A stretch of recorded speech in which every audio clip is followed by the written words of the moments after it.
Have you filled up lately? Gas prices are climbing across Canada as conflict in the Middle East intensifies. Experts say these higher gas prices could last for weeks, even months, depending on how long the crisis continues. Dan McTeague, president of Canadians for Affordable Energy, is joining me now. Listen, Dan, you and I have been talking for more than a decade across 3 networks about gas prices. When you tell me I need to fill up my car, I listen, and I did it yesterday. According to the CAA, the national average gas price in Canada rose to around $1.41 a litre. That was up from $1.29 just a week ago. How high can we expect this to go?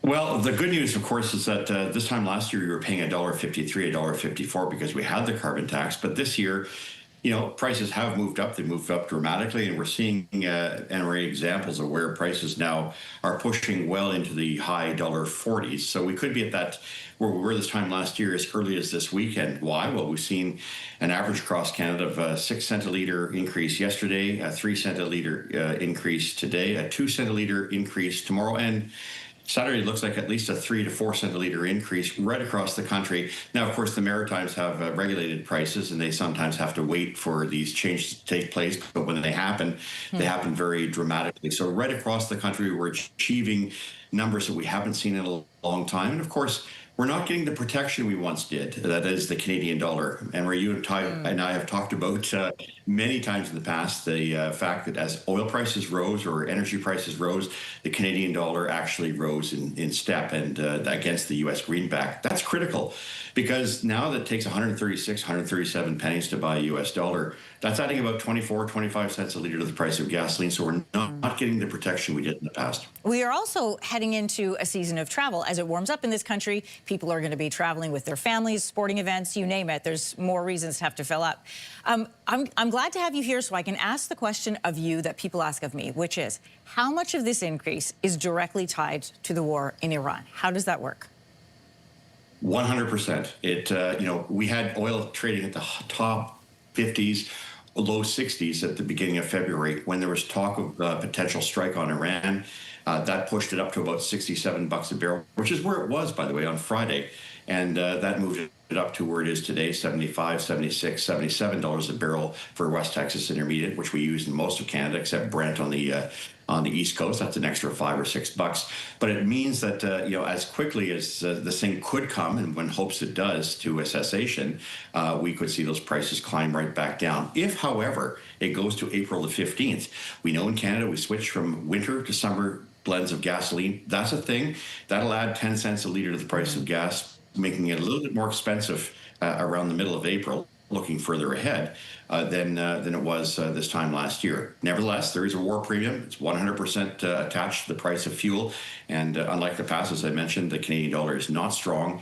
It continues to languish. And as a result, we're feeling the full effect of the price of gasoline. I should point out diesel is even more concerning. It's gone up 28 cents a litre. That means that transportation of all forms, jet, train, truck, all of these things are starting to impact, and we will probably see this time next week. Not that I would recommend they do it, but carriers are going to have to pass on what's called something we haven't heard in years, a fuel surcharge. And so that could have a real mark on the price of just about everything, including, of course, food, but more importantly, the cost of living. An inflationary number set by the Bank of Canada could now very much be out the window.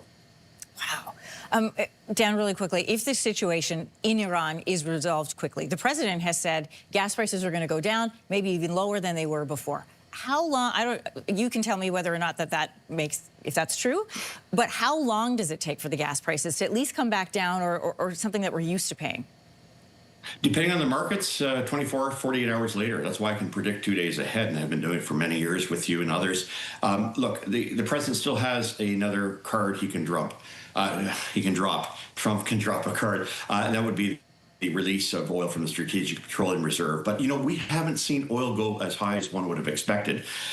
A $7, $8, $9 a barrel oil increase doesn't really amount to a reflection of crisis. Perhaps markets are already discounting the severity of the war, the conflict, and believing that there will be at some point some quicker resolution, I think, than is anticipated. But the United States still has an important lever it can play. If oil prices do get out of control, they will release oil from the Strategic Petroleum Reserve, as will China, as will many other countries that have built those reserves over the past several years. But for everybody who's listening, who has a vehicle that they need to fill up, get ready to pay more, at least in the next couple of weeks. I would say you're going to look at another 15-cent increase minimum on diesel, perhaps a doubling, so another 20 to 30 cents. And that's important for my friends driving diesel. Pick it up today. I know it's up 24, 25 cents a liter. It could be up another 20 cents a liter by the end of next week. At this stage, this is probably as good as it's going to get before things start to resolve themselves. And we will see those prices come down rather dramatically, especially diesel, because as we head to summer months, diesel doesn't have the great importance that gasoline does, and we could see prices fall even further. Dan McTeague, it's a good thing you don't set the price of gas, but you tell us what it's going to be so we can make the decisions ourselves. Thanks so much for joining us this morning. Really appreciate that. Thanks again, Anne-Marie. If you like that video, make sure to subscribe to the Your Morning YouTube feed, where you can find all kinds of new content posted every weekday morning.